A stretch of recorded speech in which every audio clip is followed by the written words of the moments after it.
Welcome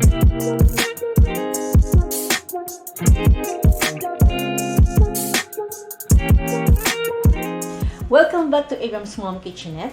For those who are new to my channel, thank you for visiting. And this is me, Freya, Abram's mom. One of the earliest mentions of this dish is in our national heroes, Noli Me Tangere book. Now, can you guess what is the dish?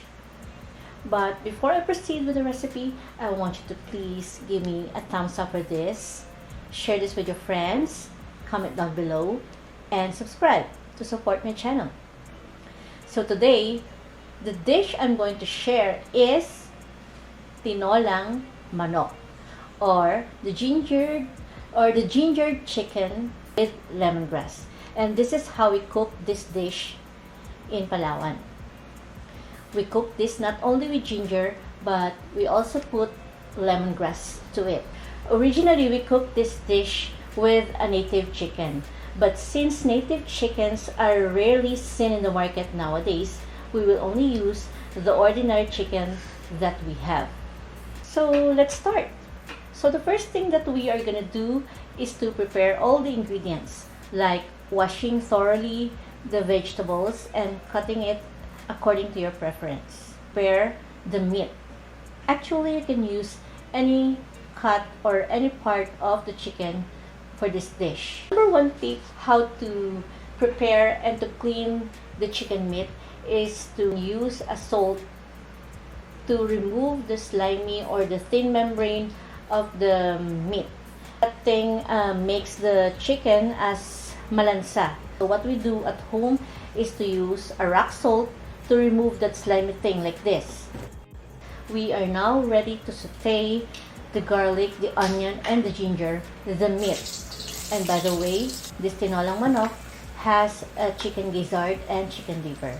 It will make it more delicious. And this is our favorite at home. So I also want to share this with all of you. So first, since the gizzard is a very tough or hard part of the chicken, we will saute this first. We turn the gizzards a little brown. We will follow it with the chicken. And then, we are now ready to put our secret ingredients that will make this dish more healthy, more flavorful, and more aromatic, which is the lemongrass or the tanlad. So what we do is we just tie it like a knot, pound it a little, smash it so the juice will come out before putting it into the pan, together with the garlic, onion, and the other ingredients that we just sauteed. So, okay, mix it all up.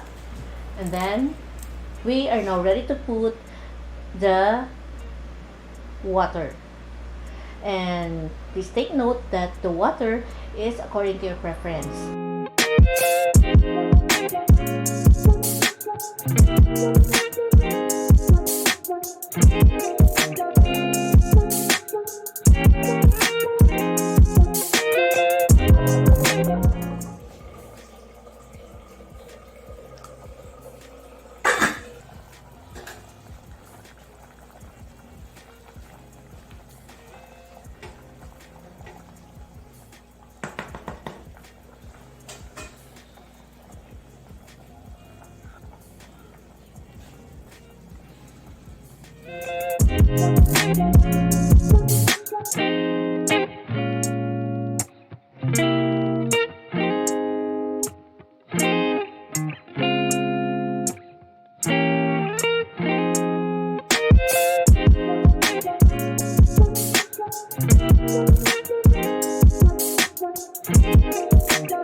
The dish is now ready to serve.